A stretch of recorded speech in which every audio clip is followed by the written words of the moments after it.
Flawedcast, episode number 74, Steadfastness. Be like the cliff against which the waves continually break, but it stands firm and tames the fury of the water around it. Marcus Aurelius. Flawedcast. Flawedcast. Get in the arena. Woo!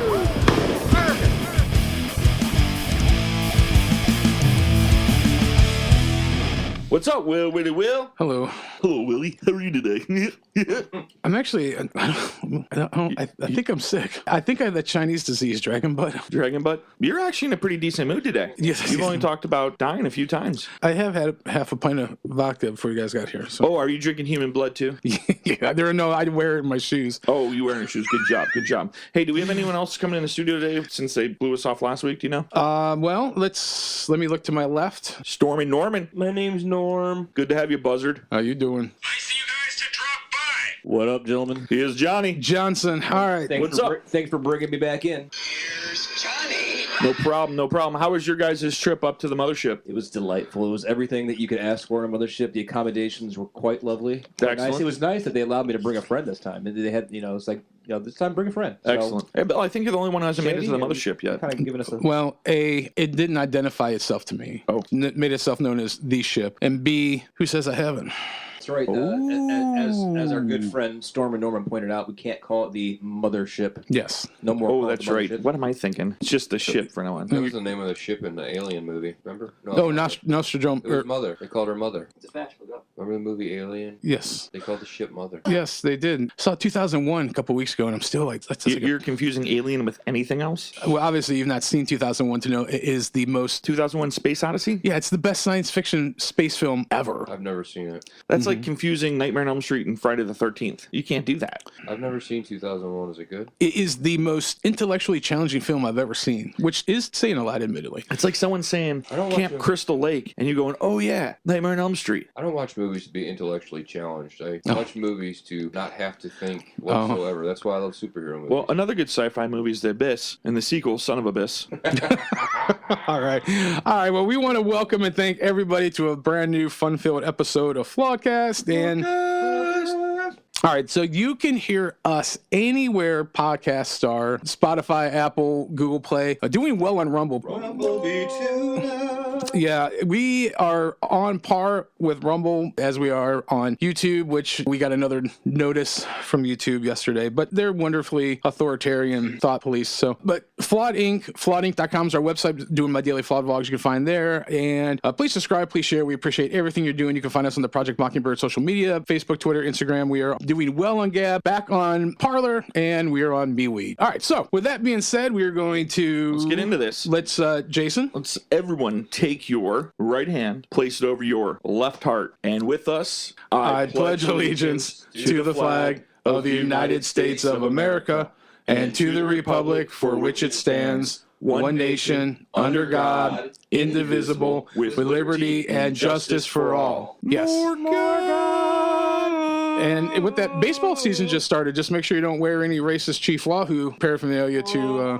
Oh, and make sure you don't play the All-Star game in Georgia. Oh, yeah, I heard about that. Oh, Bill's just triggering us, The isn't he? All-Star game in Georgia because they passed a voter law saying you have to show your ID. So they're not going to have the All-Star game in Georgia. So now Major League Baseball. Wait, they canceled the Major League Baseball All-Star game In Georgia. that was going to be played in Georgia. That's right. Correct. Because there was a law passed in Georgia that to place a vote, you have to show identification. Correct. But you do have to show identification to get your tickets from Will Call to go to the baseball game. See, this makes me Genius. think we need to revisit the clown world. Dude, we're living in Clown World. We can do every episode of Clown World. You guys know that the devil went down to Georgia? He was looking for a solo steal. Well, that's the same thing with like the CEO of Delta Airlines come out speaking against the voter ID thing, but yet you gotta show an ID to Get on an airplane. I don't even know. So, Well, I was, real quick, before we get going, I did have a conversation conversation with Donald earlier this week, and perfect phone call. and we're getting It was great. It was tremendous. Really great. Perfect. we're Best phone call he's ever. getting- Get any better than that? Very strong.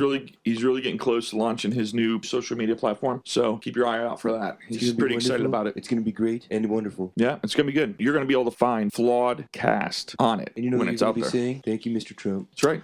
So this episode, as we did last episode, are going to be talking about some principles that are philosophical because, truth be told, I've just come to this point where I can't convince people anymore. So I think the best thing we can do is to help prepare people. So the last episode, we talked about freedom. This episode, we're going to talk about steadfastness. What does steadfastness mean, Willem? I like to think of it as you need to be like a cliff. Okay. You mean like Cliff from Cheers? Norm knows him. I was actually thinking about Cliff from The Cosby Show. Wah, wah, wah, wah. Oh, and drug people. Take them after them. Mr. Huxtable. That tracks. Well, He did play a doctor in that show. as in like Fauci or Bill Gates. Give him a play with your pudding pop. So the idea of this came to me. It's almost now when I look at people like Bill Cosby, I almost want to give him a pass because at least he didn't touch any kids. Like, that's how I feel now. That's how bad it is out there. Right. I mean, I'm almost like, oh, it's just adults. I know that sounds horrible, and I'm kidding when I say that. It's horrible what he did. It's just there's some. Anyway, I digress. I'm sorry. edit that. Bring me your pudding pop. But yes, so steadfastness and It reminds me of that movie, The 300. Spartans. I do like the quote though, Marcus Aurelius: "Be like the cliff against which the waves continually break, but it stands firm and tames the fury of the water around it." It's a pretty profound quote, actually. well, he was a pretty profound guy before Joking Phoenix killed him. So steadfast definition is fixed in direction, steadily directed, or firm in purpose, resolution, faith, attachment, etc. Unwavering as resolution, faith, adherence, etc. And then firmly established as an institution of a state of affairs, firmly fixed in place or position. So I like actually the word resolute. I think that's really good definition. So the idea of being purposefully engaged, and when I think of steadfast, I think of having your moral compass fixed to north. And even though winds and waves of adversity may come and try to knock you off course, that your compass is still pointed north, that you will always eventually end up heading in that direction. It kind of ties in with this really weird word called integrity. Sure. Consistency, right. integrity. I mean, it's just a piece of the Yes. steadfastness you're talking about. But more importantly, like I said, I just don't know how you can show facts to people anymore and they can just be oblivious. So I think the best thing we can do is try to morally and spiritually prepare people for the hell that's being unleashed. Yeah, well, we're not a factually based society anymore. We're No, I a know. feelings-based society, 100%. I know. That being said, I have some scriptures, and as I was putting this Did together, you write these scriptures yourself? the Almighty did through the different men that prose them. But let's just get these scriptures out. I have a couple other quotes, and then I think it's important to talk about the idea of being steadfast and what that means, and more importantly, not just what it means, but how to apply it. You know, like whenever you go to church, like you hear the pastor give this message, and it's like, oh, that's great, but how does that work? How do you apply that? So I want to talk about being steadfast and applying that in our life. Which one of you find gents? I want you. Me. You win. I want to read them, etc. Hebrews 12, 1 through 3, NIV. Therefore, since we are surrounded by such a great cloud of witnesses, let us throw off everything that hinders and the sin that so easily entangles, and let us run with perseverance the race marked out for us, fixing our eyes on Jesus, the pioneer and perfecter of faith. For the joy set before him, he endured the cross, scorning its shame, and sat down at the right hand of the throne of God. Consider him who endured such opposition from sinners, so that you will not grow weary and lose heart. Hebrews 12, 1 through 3 from The Message. Do you see what this means? All these pioneers who blazed the way, all these veterans cheering us on. It means we'd better get on with it. Strip down, start running, and never quit. No extra spiritual fat, no parasitic sins. Keep your eyes on Jesus, who both began and finished this race we're in. Study how he did it, because he never lost sight of where he was headed, that exhilarating finish in and with God. He could put up with anything along the way, cross, shame, whatever. And now he's there, in the place of honor, right alongside God. When you find yourselves flagging in your faith, go over that story again, item by item. The long litany of hostility he plowed through. That will shoot adrenaline into your souls. I like that. I like that too. Yeah. The idea of steadfast means that there's going to be challenges, there's going to be things that are going to come against us, but perseverance, integrity, resoluteness in the face of that adversity, adrenaline to your souls. And I think steadfast is a good way to word that. But I also think that as I survey the ground that we're walking on, you can be oblivious to things, or you can look at what's coming and cock your head and just hunker down and run towards the battle, run towards whatever. Or not. You could, sit in the back row and like a coward, and that's fine too, either way. But I want to be one that would encourage people and hopefully, as an example, run towards adversity, run towards challenges, and face them head on. Or you could be like those freaks from Independence Day who got their billboards and went up on top of the building when the alien insurrection was happening and said, bring us Elvis. Yeah. Sounds like pretty much what would happen today. Well, maybe they could ride a stripper pole in the hell. I had that image in my head when you were talking about like steadfastness and cocking your head. Remember in the movie Aliens when she was looking for Newt and she walks into that room and the mother alien's there and all those pods or eggs, whatever you call them. She just cocks her head and then turns on the flamethrower and shooting the eggs. Yeah, that's it. Well, and that's the thing. Like, there used to be like really strong science fiction based heroines that weren't cajoled or forced upon us, like Sarah Connor, Ripley. It's not like you got these Legit chicks. right, like who you buy could kick ass. Like you could look at Sigourney Weaver and like, yeah, she could handle herself. Versus like Miss Marvel or Captain Marvel. Can't stand her. Brie Larson. Oh my God, Sigourney was a good-looking filly. I'm sorry, she's quite a filly. Yeah. Well, then, Johnny, why don't you read the next set of scripture? Yes, I would love to get into Ezekiel 3, verses 7 through 9 from the New International Version. Starting with verse 7. But the people of Israel are not willing to listen to you because they are not willing to listen to me. For all the Israelites are hardened and obstinate. But I will make you as unyielding and hardened as they are. I will make your forehead like the hardest stone, harder than flint. Do not be afraid of them or terrified by them, though they are a rebellious people. If you read the Amplified Version, it reads like this. Yet the house of Israel will not be willing to listen to you and obey you, since they are not willing to listen to me and obey me. For the entire house of Israel is stubborn and obstinate. Behold, I have made your face as hard as their faces, and your forehead as hard as their foreheads. I have made your forehead like every diamond, harder than flint. Do not be afraid of them or dismayed before them, though they are a rebellious house. If you read the Message Bible, which is Billy's new go-to, I think. The whole thing of scripture, in my opinion, isn't necessarily to remember every jot and jittle. It's to get the idea and the spirit of it. Get the message across. But don't change.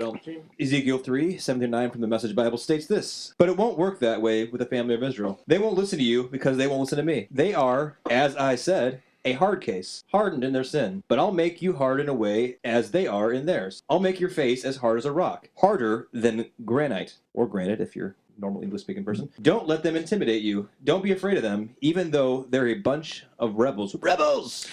All right, so maybe this is just a little projecting, but the idea of steadfastness is that there's going to be obstacles, there's going to be things that come against you that you have to be steadfast in. There would be no purpose to be steadfast if there was no treatment or if there was nothing being leveled against you that didn't warrant that steadfast spirit. And even in here, I love how the Almighty was speaking through the prophet Ezekiel to say, listen, they didn't listen to me, they're not going to listen to you, but that's okay. I am going to make, and I'm going to paraphrase, I'm going to make your steadfastness outweigh their stubbornness. And I think that's where I want to come at with this. The fact that we need, as purveyors of integrity and freedom and harbingers of the dynamic love of God, be steadfast, have our forehead like flint, that we could plow through this resistance, the rebellion, the whatever you want to say, because I do believe that even if people are refusing to open their eyes or see the facts or whatever the case may be, that means for us, we have to be even more determined, and we have to be even more steadfast in being purveyors of truth and liberty.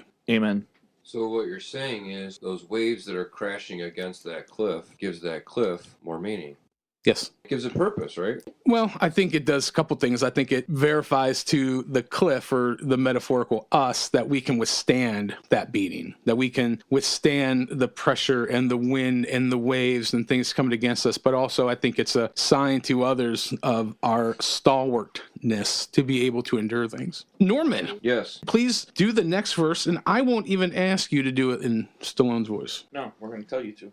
Matthew 24, 9 through 13, Amplified. Then they will hand you over to endure tribulation and will put you to death, and you will be hated by all nations because of my name. At that time, many will be offended and repelled by their association with me, and will fall away from the one whom they should trust, and will betray one another, handing over believers to their persecutors, and will hate one another. Many false prophets will appear and mislead many. Because lawlessness is increased, the love of most people will grow cold, but the one who endures and bears up under suffering to the end will be saved. And if we can just go back to 11 real quick. Many false prophets will appear and mislead many. Because lawlessness is increased, the love of most people will grow cold. I mean, think about this. I mean, there's that sifting that's going on right now, especially in the church. You're either aligning yourself with the world and what's going on out there today, or you're aligning yourself with God and you're going to become that cliff to withstand the weight. You brought up some people we know were having a conversation about the Lil Nas X Call Me By Your Name video and how you knew some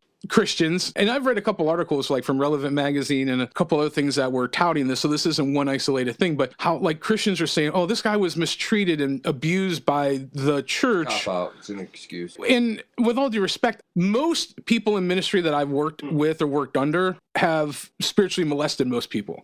And that's just it. So, but some people take that and say, well, I was mistreated because they didn't agree with my lifestyle, or they told me the way that I was living was wrong. You know, sometimes, yes, you can't, people have offended, people have mistreated, maybe misspoke, or maybe were a little bit too intrusive. But the fact is, the truth of God's word hurts. It hurts my feelings sometimes, but that doesn't change the fact that it's true. And I'm either going to be offended by it and turn away, or I'm going to let it sharpen me and make me a better person because I simply know that it's the truth. You're right, and I think you bring a valid point. In context of what we're talking is the idea of being steadfast in saying people may have been overzealous or misspoke or playing asshats, let's just be honest. And I'm not talking like we all sin, we all have our slip-ups, right? But blatantly and persistently living and engaging in things that are willfully, dangerously, just anti-scriptural. Sir William, you've had a few run-ins, maybe encounters with leadership in various church functions that maybe have led you to be a little bit less than satisfied with that church experience. Let me ask you a question. Did it ever lead you to the point where you felt like maybe you wanted to dry hump the ever-living out of Lucifer? I'm just throwing that out there. No. And then put your blood in your shoes. I'm just curious. I don't know if that's a normal reaction. He has sometimes thought about entering hell on a stripper pole. Yes. Well, I mean, who hasn't? But I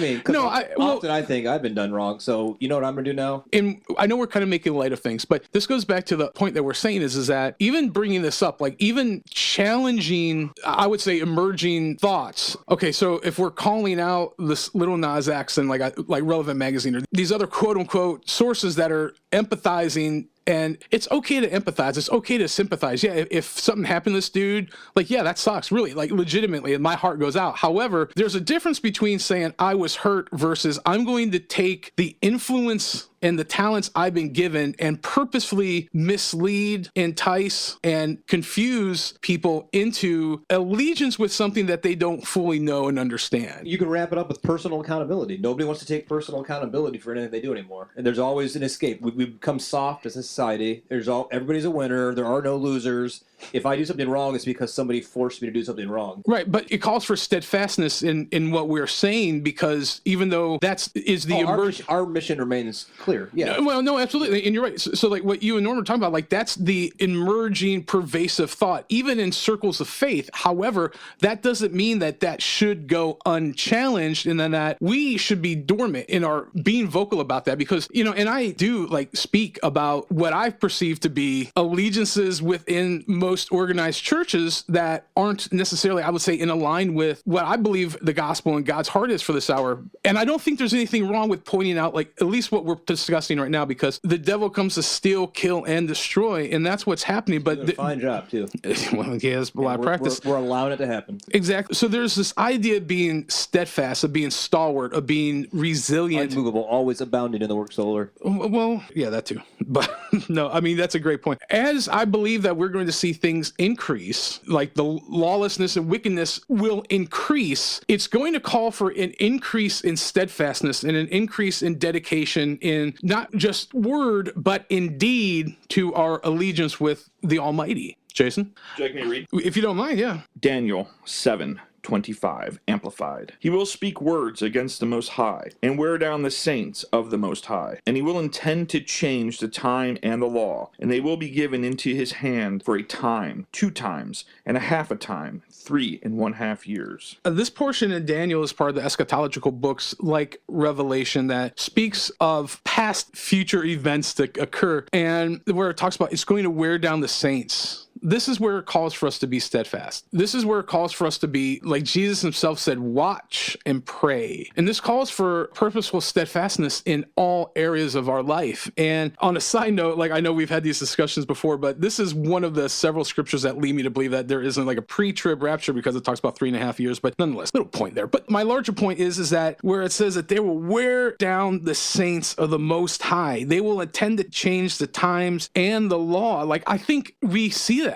It calls for steadfastness. I don't know if this is clicking with anybody. Like, at least in my heart, this resounded with me this week. And maybe God's just speaking to me, like, I just need to be steadfast. Like, but I believe it's a larger message, because I think we are going through this season. Whether you understand what the season is, like 2 days ago it snowed. Like a couple days before that was like 60 some degrees. So are we in spring? I don't know. Are we in winter? Who knows? Are we in summer? My larger point being is that we may not know the season that we're in, but we understand that things are afoot and that things are happening that we have to be aware of, we have to be cognitive of, and I believe that it is calling us to be steadfast, and we need to wake up and we need to warn others. Johnson, why don't you do the next ones? I'd be happy to. Luke chapter 21, verses 25 and 26 from the New International Version. There will be signs in the sun, moon, and stars. On the earth, nations will be in anguish and perplexity at the roaring and tossing of the sea. People will faint from terror, apprehensive of what is coming on the world, for the heavenly bodies will be shaken. Yeah, that seems about fitting. Feel like we're there. We're knocking on that door right anyway. The Message Bible reads it this way. It will seem like all hell has broken loose. Well, that's 2019, 2020, and 2021 in a nutshell, basically. The sun, the moon, stars, earth, sea in an uproar, and everyone all over the world in a complete frickin' panic. The wind knocked out of them by the threat of doom, the powers that be quaking. Or you could accept the fact that this city is headed for a disaster of biblical proportion. What do you mean, biblical? What he means is Old Testament, Mr. Yes. Mayor. Real wrath of God type stuff. Exactly. Fire and brimstone coming down from the skies. Rivers and seas boiling. 40 years of darkness, earthquakes, volcanoes. The dead rising from the grave. Human sacrifice, dogs and cats living together, mass hysteria. I like that. I actually like where it says the wind knocked out of them by the threat of doom. Not even like just doom. Just mention of doom. Right. And honestly, like we see that a lot with people. It's like those movies. It's the doom. Right. What freaks out. Well, and I believe that hopefully the kind of guys that we are aren't one to be faint at these things. Like Jason so frequently says, hold my beer. Hand me another beer. But Norm, go ahead and take on some of these quotes if you don't mind. Do not mind. Euripides is quoted as saying, "Wealth stays with us a little moment, if at all. Only our characters are steadfast, not our gold." I've got a quote I'd like to read. Christians, be steadier in what you do, not blown like feathers at the wind's discretion, nor think that every water cleanses you. Dante, The Divine Comedy, number 3. What circle of hell was he in when he wrote that? Can I read this next quote? You can. Because I love this guy. Well, he's kind of dead. I know he is. Okay. He died in the 50s. Yeah, he was eaten. But he's quoted as saying, "Lord, give me firmness without hardness, steadfastness without dogmatism, love without weakness." All right, I got a quote to read. Go ahead. Who to tell what tomorrow will bring forth? Did they not laugh at Moses, Christ, and Mohammed? Was there not a Carthage, Greece, and Rome? We see and have changes every day. So pray, work, be steadfast, and be not dismayed. Marcus Garvey. Ah, yes. They sold him for rice. Who wants to do the next one? You got that, Norm? Only in winter can you tell which trees are truly green? Only when the winds of adversity blow can you tell whether an individual or a country has steadfastness. John F. Kennedy. I got a good quote for you, Billy. Doubts and mistrust are the mere panic of timid imagination, which the steadfast heart will conquer, and the large mind transcend. It's from Helen Keller. I bet you didn't see that coming. Yeah, that's fine. See what you did there. I have one more quote I'd like to read. More God. So there's an overlying theme here I'm trying to expound on and expand on, and I'm wondering if you guys have any thoughts in this respect. Of course I have thoughts. Well, the Bible's pretty clear about being steadfast. So listen, I'll take it out of the context from the Bible to a different context, to what's going on in the world today for a lot of people, and I'm one of them. I'm in a spot right now where, with this business, trying to get the business to take off, I've got some choices right now. I either stay strong and sturdy with the direction I'm going in, or I turn and run, basically. People need to understand, it's not easy. Life's not easy. Don't just go with what you hear. Don't just go with the easiest way out. So to Believe quote in God, believe that He's going to lead you. If you pay attention and you listen and you do the things you're supposed to do. I'm not saying be perfect. I'm saying have integrity. I'm saying wake up each day and walk in that straight line that you're trying to walk in. Not that you're not going to misstep, because you're human, you're going to. But going in that direction, as you said, Bill, having, how did you say it? Your compass? Moral compass pointed north. Headed north. And every day, you got to get up and you got to do that. Not that you don't have bad days, not that you don't have bad hours in the day, some days that are even good days. Oh, bad minutes, bad seconds. Sure. But you've got to keep moving forward. You got to keep moving in that direction. As soon as you say, you know what? This is just too hard. Listen, we've talked about this many episodes ago. It's extremely easy to tear something down. It's extremely easy to destroy things. It's hard to build. It takes patience. It takes time. It takes effort. It takes resources. It's hard to build upon anything, upon yourself, physical build, mental build, whatever you want to say. It takes time to build, and you have to be steady. You have to be consistent. You know what I mean? You have to do that. And we have too many people that don't have the time, don't have the patience, the wherewithal. Yeah, to build anything. And this is what's crazy, is I just read a quote the other day where they're like, oh man, I don't have enough time to work out, but they binge Netflix for 3 hours. Or I don't have enough time to do this, or I don't have enough time to do that. And then But they yet, want to blame somebody else because they're not taking the initiative. right, that's exactly right. They're not willing to put that time and effort in to build whatever it may be. Look, I raised my hand. I'm not perfect. I get caught in these things as well. I should read the Bible more than I do, and I've started to move back in that direction again. Rebuilt a schedule, trying to get back on track with that. You got to look at what you're doing. It has take accountability. Well, steadfastness for maybe what doesn't you're have doing. anything to do with results as much as it does about effort. No, it does have to do with result. There's two types of goals. One goal is an outcome goal. Everyone wants the outcome. They don't want to do shit for it. They just want that outcome. The other type of goal is a process goal. That's the steadfastness. If you do this and do this and do this, right? It's just what I was talking about in my business. I'm not even close to the outcome that I want, okay, or need financially for my business. But every day we continue that process. Every day, everyone in this business that works with me continues with the process, stays steady in what they do, believes in what they do, work hard at what they do, take care of the clients, take care of the people within the business. That's the focus. Do the right thing. Stay on the moral compass. Have integrity. I know what's going to come out of that. I believe it in my heart. I know it. And people don't want that. They want to just focus on the outcome. This current administration is considering making a standard wage for every citizen in America. That is mind-boggling to me. No, if you don't work, you don't eat. That's biblical principle. Yeah, 101 actually. How can they do that? How can they tell I'm not us saying that we shit? shouldn't take care of the poor or needy, because that's a biblical command too. But that's up to me. That's up to, and the church does a great job of that, regardless of what the media and people in society will tell you. Well, there's two things at play there, Norm, and I agree with you. One, what you're seeing is a purposeful destruction of the middle class. And then once you've done that, you've created two types of people, the haves and the have-nots. And it's that book I read last year by A.J. Hayek, The Road to Serfdom, is all about that. And the word serf is just a very lofty and politically correct way of saying slave. Right. Second, in regards to a quote-unquote mandatory minimum wage does nothing but cause inflation, and it also incentivizes people. Yes, exactly. And what I really want to say is that up until almost 100 years ago, before the FDR, Godfather of Socialism, wrote out these wheatless and meatless programs,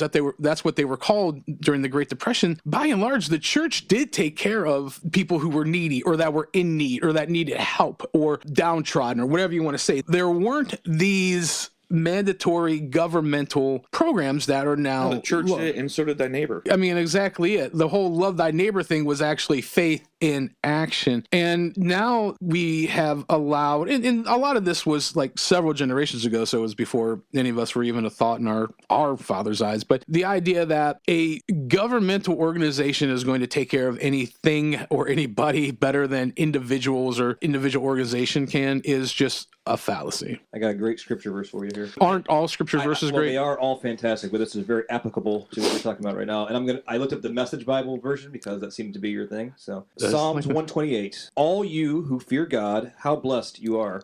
How happily you walk on his smooth, straight road. You worked hard and deserve all that you have coming. Enjoy the blessing. Revel in the goodness. Your wife will bear children as a vine bears grapes. Your household lush as a vineyard. The children around your table, as fresh as promising and young olive shoots, stand in awe of God's yes. Oh, how he blesses the one who fears God. Enjoy the good life in Jerusalem every day of your life, and enjoy your grandchildren. Peace to all Israel. Peace in the Middle East is what he's saying. Peace in the Middle East. That's what I got. So once again, I just want to re-emphasize that I think right now, instead of pointing out again and again and again different things that are happening and try to make people aware of it, I think we should begin to help prepare people. Making people aware of the poop storm that we're in is important, but I also think giving people tools and resources and things that hopefully they'll be able to fall back on to go through the storm is equally, if not more important. I just really want to encourage people that yes, bad things are happening. Yes, if you don't understand or believe that, I don't know how to convince you any longer. But yes, there are ancient and time-tested virtues that are applicable then and even more so now that we must rely upon. So, closing thoughts, gentlemen. More God. More God, less of me. What was that, John? 3:30. I must decrease that he may increase. Spoken by John the Baptist, who was not a very nice man, by the way. All this talk about, we should just be nice. Christians should just be nice. John the Baptist was not a very nice. To quote Saint Swayze, be nice until it's time not to be nice. I like it. Make sure you subscribe. Make sure you share. We're on everywhere you can listen to podcasts for now. Apple, Spotify, Google Play. Please subscribe on Rumble. Doing really well. Flawedcast, Flawedcast CLE on Rumble and YouTube. Flawed Inc. Our website, flawedinc.com. You can check out my daily Flawed vlogs there. We are on the Project Mockingbird social media, Facebook, Twitter, Instagram. We are also doing well on Parler, Gab, and MeWe. And with that being said...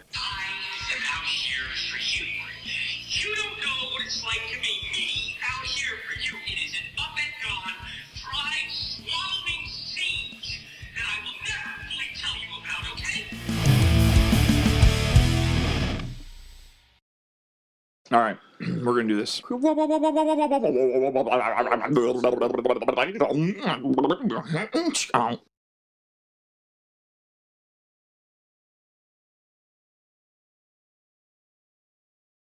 I don't want to be in a camp. All right, some birds weren't meant to be caged. Now you're a bird. Maybe a dodo.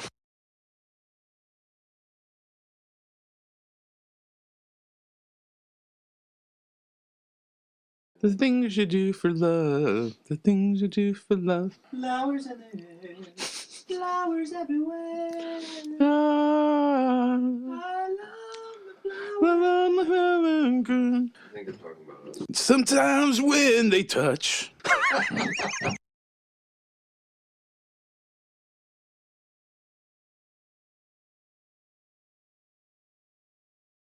What you're saying is this. People this day and age we're in are...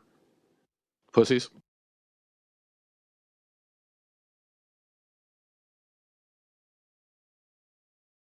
Tip of the spear. Passports. That's what he just did there. Give Bill the tip of the spear. All he knows is he wants it near. He wants a cup. His tallywhacker off. Be a girl, we'll call him Wilma.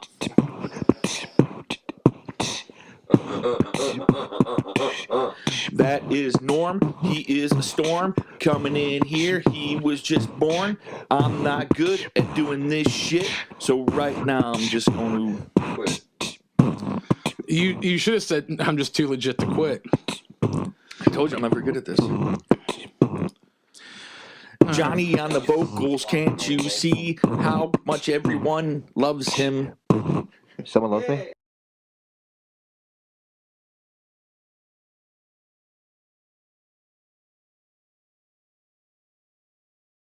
I remember this one. You gotta know when to hold 'em. Know when to fold 'em. Know when to walk away. And know when to run. If you look at our government, you know which one it is. Pack up your shit and run with the wind.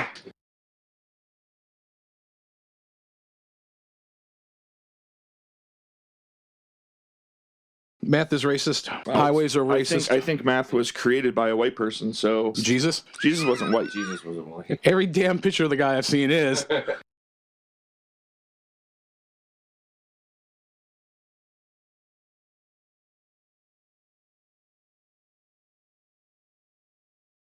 But you're a white male, which makes you racist. Actually, it makes you Automatically. a white supremacist, which is worse than racist. Right. Well, Let's just take it all the way to the 9th degree. if I cut my tallywhacker off and call myself You will not be a racist anymore. Billie You will be Jean. loved and accepted by everybody. good, that's what I want.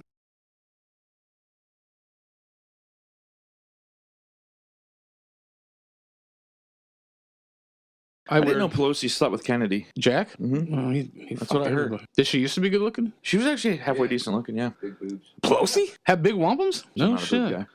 I mean, he had Marilyn Monroe and he goes to Nancy Pelosi. No, he's one of those dudes up there in the thousands, okay?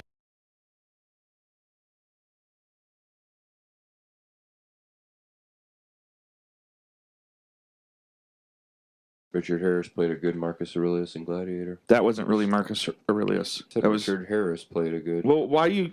And he died during the filming of that movie. That's because he was suffocated by Joaquin Phoenix. I watched it happen.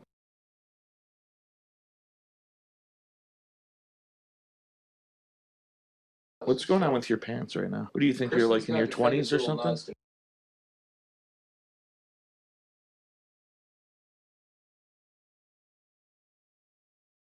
Flawedcast, episode 74. Take 2. Flawedcast. Are you done? We're not touching the mic. Are you done? Hey, Is everything okay, Bill? Can I go now? hold your Yeah. britches. Silence, please. Jason's going to start. Oh, you gotta be careful. Norm will call me a baby again. Baby. Baby. Nobody puts baby in the corner.